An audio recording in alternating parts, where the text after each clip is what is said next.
இல்ல தமிழ்நாடு ஒரு பங்களாதேஷா அல்ல இது ஒரு அந்நிய நாடா? தமிழ்நாடு ஒரு அந்நிய நாடா?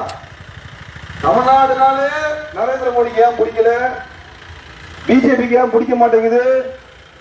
தமிழ்நாட்டுக்கு எப்ப பார்த்தாலும் பிரச்சனையை கொடுக்கறதே ஒரு வேலையா வச்சிருக்கக்கூடிய பிஜேபி இந்த தேர்தலில் நாங்கள் தமிழ்நாட்டை கைப்பற்றுவோம் அப்படிங்கிறார்.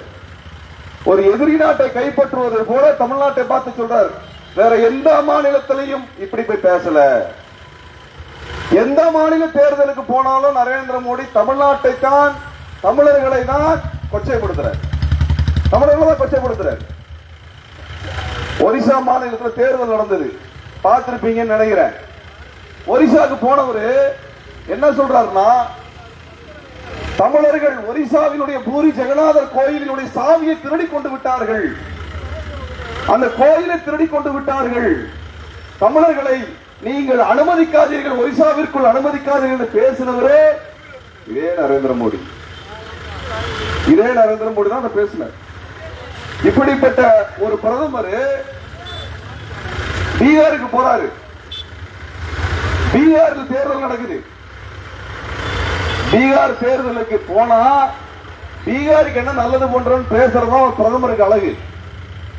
பீகாருக்கு நான் நல்லது பண்றேன், கெட்டது பண்றேன், எதையோ ஒரு பண்ணி தொலைகிறேன், நீ பேசு, வேண்டாம் சொல்லல. அங்க போயிட்டு என்ன பேசுன? தமிழ்நாட்டில் பீகாரிகள் துன்புறுத்தப்படுகிறார்கள், பீகாரிகளை தமிழர்கள் அடிக்கிறார்கள், சித்திரவதை செய்கிறார்கள் என்று ஒரு பிரதமர் பேசுறார். இப்படிலாம் ஒரு பிரதமர் நம்ம பார்த்திருக்கோமா? இதெல்லாம் ஒரு பிரதமர் பேசுற பேச்சாது? நம்ம ஊர்ல எத்தனை கடைகள்ல சொல்றாங்க நரேந்திர மோடி அவர்களை தமிழ்நாடை கைப்பற்றணும்னு சொல்றதுக்கு தமிழ்நாடு ஒன்றும் அதிமுக கிடையாது. தமிழன் தலை குனிஞ்சு நிக்கிறதுக்கு தமிழன் எல்லாம் எடப்பாடியார் கிடையாது. தமிழர்கள் சுயமரியாதை மிக்கவங்க. தன்னுடைய சொந்த கட்சி அதிமுகவை 6ஆக 7ஆக உடைத்த பிஜேபியோடு எடப்பாடி வேணா கூட்டணி வைக்கலாம், தமிழ்நாடு ஒரு நாளும் ஏற்றுக்கொள்ளாது, தமிழ்நாடு ஒரு நாளும் கூட்டணி வைக்காது. அதிமுகவை உடைச்சது யாருங்க? அதிமுகவை 6-7 கட்சியாக உடைச்சது யாரு? பிஜேபி. அதிமுக உடைச்சது திமுகவை உடைச்சது இல்ல கம்யூனிஸ்ட் கட்சிக்காரங்க உடைச்சாங்களா? யார் உடைச்சா? பிஜேபி தான் உடைச்சான். உன் கட்சியை நாசம் பண்ண ஒரு கட்சியோட கூட்டணி வச்சுட்டு பெருமை மிகுந்த ஒரு இருமாப்போடு எடப்பாடியார் தேர்தலில் ஓட்டு கேட்க வர்றாரு. என்ன சொல்றாரு எடப்பாடியாரு? தமிழகத்தை காப்போம் அப்படிங்கிறாரு. முதல்ல உங்க கட்சியை காப்பாற்ற வழியை பாருங்க சார். உங்க கட்சியே இல்ல வகையில, உங்க கட்சியே 6-7 உடைச்சி அந்த 6-7 கட்சியை ஒன்னா சேர்த்து அது ஒரு கூட்டணி சொல்றாங்க.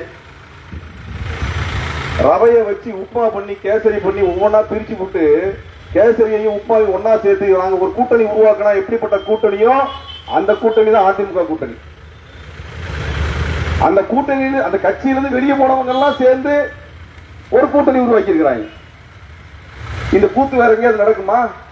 நான் அதிமுக காரங்களை பார்த்தா கேட்கிறேன். அதிமுக காரங்களை பார்த்தா உங்க தலைவர் தான் அப்படி இருக்கிறாரு, நீங்களா சொல்ல வேணாம், புத்திமதி சொல்ல வேண்டாமா? உங்க கட்சியை உடச்சு பிஜேபியோட கூட்டணி வைக்கிறீங்களா, ஏன் வைக்கிறீங்கன்னு கேட்க வேண்டாமா? தமிழனை ஜாதியா மதமா பிரிக்கக்கூடிய பிஜேபி நம்மளுக்கு என்ன கூட்டணி கேட்க வேண்டாமா? போன தேர்தல் 2021 தேர்தலில் அதிமுக கூட்டணி அதிமுக கூட்டணின்னு வாய்கிலேயே பேசுனீங்க. இன்னைக்கு என்னாச்சு? அதிமுக கூட்டணி எவனும் சொல்றது இல்ல, பிஜேபி கூட்டணி தான் பேசுறான். பிஜேபி கூட்டணி தான் பேசுறான்.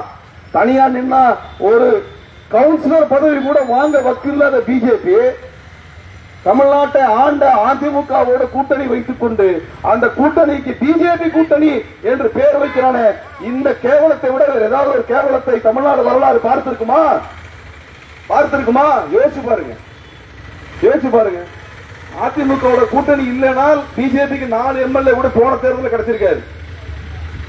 போன தேர்தல் எதுவும் கிடைச்சிருக்காது. அந்த எம்எல்ஏ கூட அதிமுக காரர்கள் போட்ட பிச்சை. அதிமுக